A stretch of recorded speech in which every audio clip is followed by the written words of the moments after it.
Assalamualaikum warahmatullahi wabarakatuh. Perkenalkan, nama saya Marialda Amatika Syarif dari Fakultas Ekonomi dan Bisnis Universitas Islam Negeri Syarif Hidayatullah Jakarta, program studi akuntansi.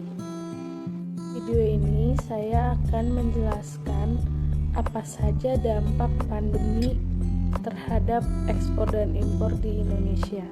Sudah banyak orang ketahui virus corona atau COVID-19 beberapa bulan belakangan ini menjadi topik permasalahan di dunia internasional, sehingga sangat berpengaruh terhadap perekonomian dunia termasuk Indonesia.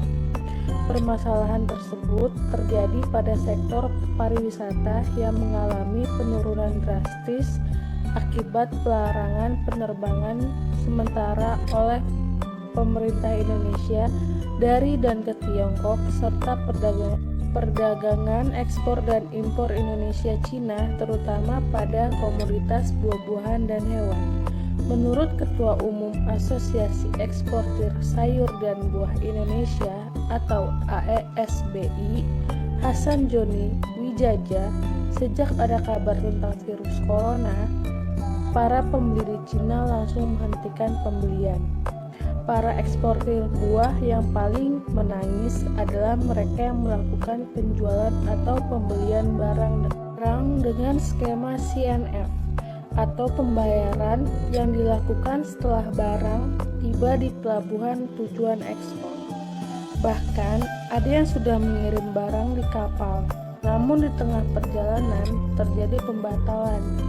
Tak hanya impor, beberapa produk ekspor Indonesia ke Cina juga berpotensi melemah. Secara otomatis, negeri tirai bambu tersebut akan mengurangi jumlah peminatannya. Terlebih lagi, secara global, banyak pabrik di Cina yang mengurangi produksi karena penduduk tidak bisa bekerja akibat virus COVID-19 saat ini. Terkait dengan dampak perdagangan yang disebabkan oleh penyebaran virus corona, menurut Kepala Badan Pusat Statistik atau BPS Suharyanto, belum ada dampak signifikan virus corona terhadap kinerja perdagangan Januari 2020. Pihaknya belum dapat mengungkapkan secara detail terkait angka ataupun realisasi ekspor dan impor antara Indonesia dan Cina pada Februari 2020 karena masih berjalan hingga saat ini. Sementara itu, neraca perdagangan Indonesia mengalami defisit sebesar 860 juta US dollar per Januari 2020. Defisit tersebut disebabkan posisi neraca ekspor terbesar 13,41 miliar US dollar lebih rendah dari neraca impor yang mencapai 14,28 miliar US dollar. Guna mengatasi masalah ini, Ibu Sri Mulyani selaku Menteri Keuangan membuat stimulasi non-fiskal untuk melengkapi paket kebijakan stimulasi fiskal jilid 2. Kebijakan tersebut adalah 1. Penyederhanaan dan pengurangan pada jumlah larangan dan pembatasan atau lartas pada aktivitas ekspor. Dengan diadakannya kebijakan ini, kegiatan ekspor dapat berjalan dengan lancar dan meningkatkan daya saing para pelaku ekspor dalam negeri. Yang kedua, penyederhanaan dan pengurangan untuk jumlah larangan dan pembatasan bagi aktivitas impor terutama bahan baku. Hal ini bertujuan agar pasokan bahan baku tetap lancar dan tersedia.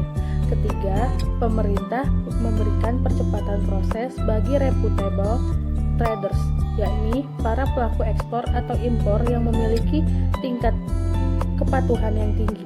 Yang keempat, peningkatan dan percepatan layanan untuk proses ekspor dan impor dengan pengawasan melalui National Logistic Ecosystem atau NLE. Dengan diberlakukannya 4 kebijakan tersebut, kegiatan ekspor dan impor negara diharapkan dapat berjalan dengan lancar. Selain itu, ketersediaan bahan-bahan yang diperlukan juga terjamin, mengingat wabah ini juga mempengaruhi tingkat ketersediaan barang-barang. Penurunan juga tidak hanya terjadi pada bidang ekspor dan impor saja, tapi ke semua sektor ekonomi negara. Para pelaku usaha kecil yang tergolong UMKM juga turut merasakan hal ini.